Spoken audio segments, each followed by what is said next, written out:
Last year, Google Photos treated iPhone and iPad users to a new, vastly improved video editor.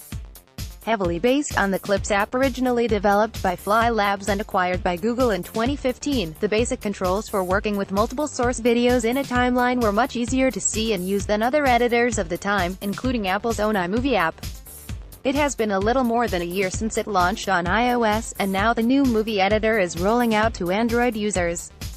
We got a pretty big sign the new movie editor would be coming soon after a teardown of v3.16 added text referencing a new editor and referencing a matching set of features. Google seems to have started rolling out the new video editor in the last few hours, but it may not automatically trigger on your phone or tablet.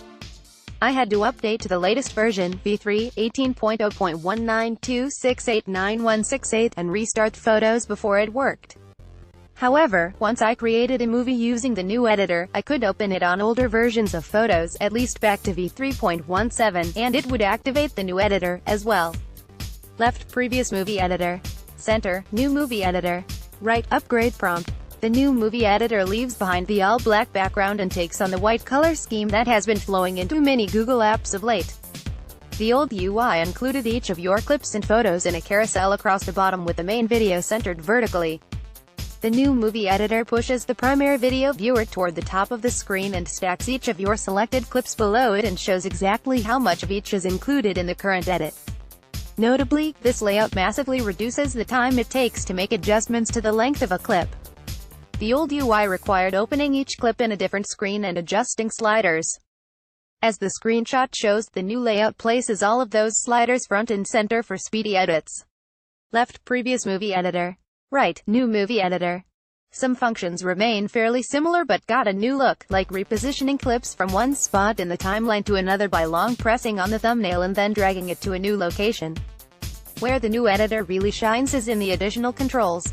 Tap on the overflow button next to a clip and you'll see several features that weren't available to the old UI.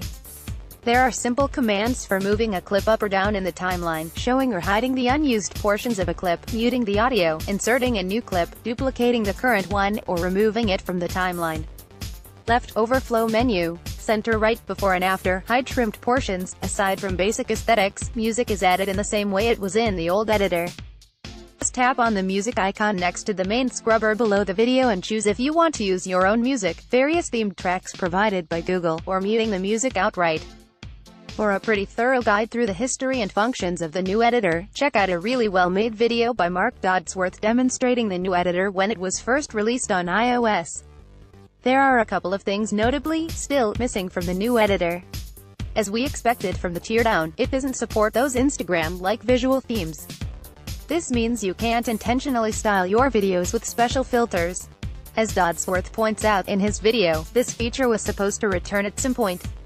In the meantime, you could always use a separate editor to add those effects and then re-import your clips into Photos, but that seems like quite a hassle.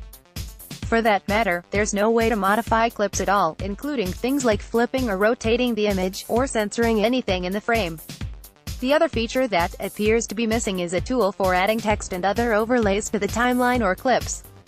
There's no need for something too elaborate, but some basic title effects would probably go a long way. Again, there are ways to work around this, but they leave a lot to be desired. These things will probably come along down the road, so these points aren't meant to be critical, just acknowledging some common needs that aren't yet covered. You can add most types of media supported by Google Photos, including videos and still photos. If you select a motion photo, it can work as either a short clip or a still. Just use the overflow menu to enable or disable motion. Go forth and make some cool movies this week.